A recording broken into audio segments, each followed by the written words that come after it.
Ryomen Sukuna, the King of Curses, the strongest sorcerer in all of history and the man who changed Jujutsu all by himself. Surpassing death, Sukuna split himself into 20 different fingers, slowly dividing his strength, and Deepwoken Shiva did much of the same. So today, it's time to abandon our humanity and take this opportunity to show them what true Jujutsu looks like. Becoming the strongest in Deepwoken isn't easy, but what if I told you we can straight up become Sukuna and completely break the game? With just one item, you can instantly hit the damage multiplier cap, and it doesn't even stop there because it can stack even higher. And yeah, I get it, Deepwoken's always taken inspiration from anime and other games, but this is on a whole different level of broken. By absorbing Deepwoken Shiva fingers, we can instantly hit the maximum damage multiplier with just one item, and the best part, this works with anything in the game. From Hell Mode to ganking, Shiva, the destroyer of balance, rules Deepwoken. What's up guys, it's Punchy, and today we're becoming the King of Curses in Deepwoken. So if you haven't been keeping up with the game's recent updates, you might have missed it, but world events just got massively buffed. They're easier to access and way more dynamic, but most importantly, the loot you get from them is actually insane. So of course, that's what we're gonna be abusing today. And the craziest part about all of this, today's focus comes from Battle Royale, which is easily the most casual game mode in Deepwoken. Just by winning a full match with the right player count, you can get one of the strongest items in the entire game, and it's actually usable in real competitive builds. To unlock this item, you don't even need to farm kills, but you will have to play like an absolute sweat. It's all about winning Battle Royale and making it to the end, and the reward you get is completely busted in both PvE and PvP. At this point, if we win, we get Shiva's finger. It starts as just a single one, but the real question is, what does it actually do? This ring works on absolutely any build, and it gives you a damage boost every single time you get a combat tag. So against monsters, each tag gives you 1% extra damage, but against players, it jumps to 3% per tag. Once you hit 5 unique combat stacks, you fully max it out, and your character gets a special aura. At that point in PvP, you're sitting at a flat 25% extra damage on every single hit, and yeah, that's actually insane. In a situation when you're tagged by monsters and players, both of them are going to be counted for your stacks. Anyway, let's talk about what actually makes Shiva so strong. So for some context, once you hit the 25% damage multiplier cap, every extra buff after that starts to give less value, all the way up to the hard cap at 50%. That 50% extra damage multiplier is the absolute maximum you can reach in the game, and anything past 25 just ramps up slower. The fact that you can hit the soft cap instantly with just a single ring is kinda crazy. On top of all of that, when you vent with Shiva's finger, it clears all of your buffs instantly and it resets all of your cooldowns. It's honestly a really solid trade-off because once you sacrifice all of your stacks, at least you get to spam your moves. But in my opinion, the damage boost is always going to be better than a cooldown reset, but if you need to vent, you still get a bonus buff. I'm not gonna lie, Sukuna's finger, Shiva's finger, it's pretty strong, but wait, there's a catch.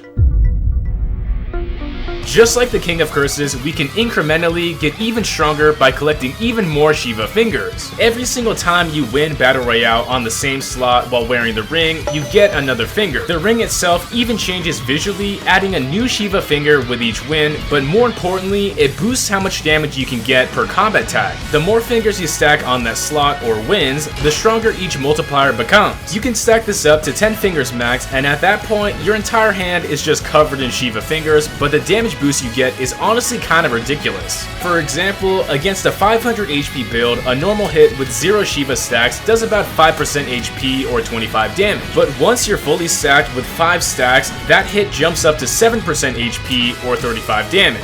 It doesn't look that crazy at first, but that extra 10 damage is actually a 40% increase from our base, which puts you right next to the damage cap, and yeah, that's absolutely insane. Taking a step back, a low-level Shiva finger already gives you a 25% damage boost, and a fully maxed one pushes that all the way up to 40%. If that's not game-breaking, I honestly don't know what is. And if you really want to push this even further, you can stack a few extra multipliers that are insanely point efficient. So, for example, Mark of the Lone Warrior from the Lone Warrior Origin gives you a free 5% damage boost just for being solo. On top of that, talents like Against All Odds scale off your combat tags already, which means you're basically guaranteed to hit that 50% damage cap every single time. Once you've already hit the maximum damage cap, the only real way to push your damage even further is through attribute scaling rings. Stuff like the Maestro, Rosen, Akira, and Dawnfist rings, along with a few others, boost your base damage directly, which still stacks on top of everything else and pushes your output even further. With just 1 or 2 talents paired with a fully awakened Shiva's Finger, you can put together one of the strongest builds in any game mode while saving a ton of points. Just because the buff ramps up almost instantly once you're in combat, you gain way more freedom with your builds. So that opens up the door for stuff like support or sustain setups that normally wouldn't even be an option due to restrictions. Remember, in games like Deepwoken, build efficiency rules the meta. Personally, I'm abusing Conditioned Runner for the active healing while sprinting, paired with No Life King to keep my sustain crazy high in fights. And if you get super lucky during character creation, you might even roll the Hungerless Regalia, which barely drains any blood when you're running Curse of the No Life King. I'm sure there's even more you could do with regen and resistance if you really wanted to push survivability, but you get the idea. Dealing big damage is always going to be nice, but being able to hit those numbers quickly and efficiently with your build with just a few items is what actually makes this thing busted. And we're still not done. This isn't just about how effective the damage buff is, it's the fact that this item fits into any playstyle and any game mode.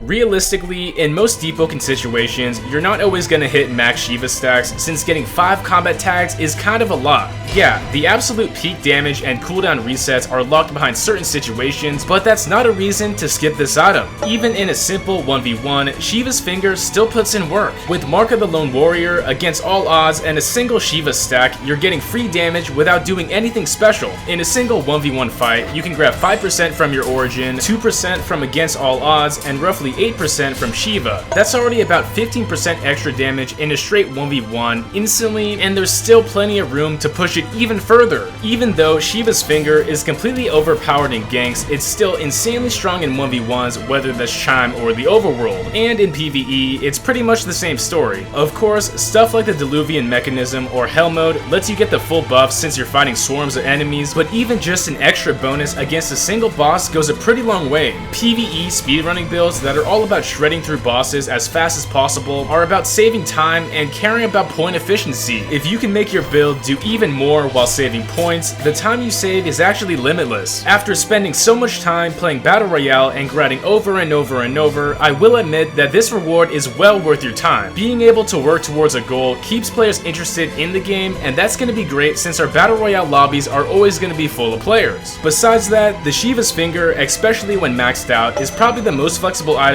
in the entire game. In builds for 1v1s, ganking with groups, clearing out mobs and monsters, or even boss speedruns, anything is possible and it excels. Players might argue that this is overpowered, which I agree, sure, but it might be the most interesting item that they've added in the entire game. Deepwoken, you cooked, and I do want to see more content like this in the future. So if you agree, comment your thoughts down below, but of course, this means you gotta hop in Battle Royale and check it out. Lock in, and if you're lucky, you might even see me. Thanks once again to all the supporters who motivate me daily and directly help out the channel because it means a lot. If you want to join as a member for my channel, go down below, but besides that, my personal Discord, Guild Discord, and my UGC group are linked down below, so check them out. Thanks once again, and make sure to like and subscribe. It's punchin' time.